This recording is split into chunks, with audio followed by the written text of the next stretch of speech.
১,৫০০-এর একটু বেশি মার্জিনে মুখ্যমন্ত্রী মমতা বন্দ্যোপাধ্যায়, বর্তমান মুখ্যমন্ত্রী মমতা বন্দ্যোপাধ্যায় পরাজিত হয়েছে। এবার সেই অঙ্কটা কি হতে চলেছে?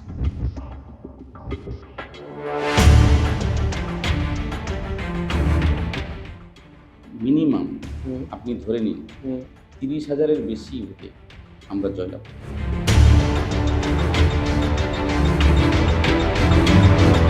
বিজেপি ছাড়লেন কেন? তাদের ল্যাঙ্গুয়েজ, তাদের ভাষা চয়ন, তাদের আচার আচরণ এত নিম্নমানের, যা সাধারণ মানুষের ওখানে থাকা সম্ভব না।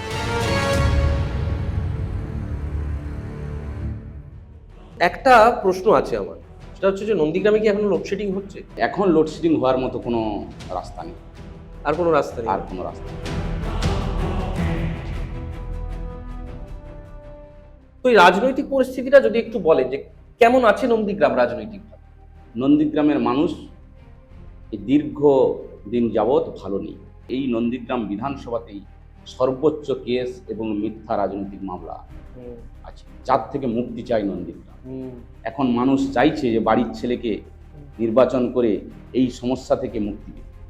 কিন্তু শুভেন্দু অধিকারী তো বলেন তিনি ভূমিপুত্র এখানকার।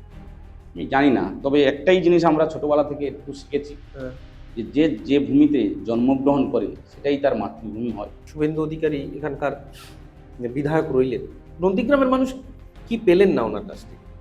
নন্দীগ্রামের মানুষের প্রত্যাশা অনেক ছিল, কিন্তু প্রত্যাশা পূরণ করতে উনি ব্যর্থ। আপনি বেরিয়েছেন, শুভেন্দু অধিকারীও বেরিয়েছে, তখন কি করবেন, কি বলবেন?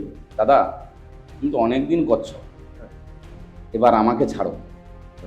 এবার নন্দীগ্রামটা আমি দেখি, মানুষ আমাকে চাইছে, নন্দীগ্রামটা এবার আমি দেখি, তুমি এবার চলে যাও, বিদায় না। আচ্ছা, বেশ।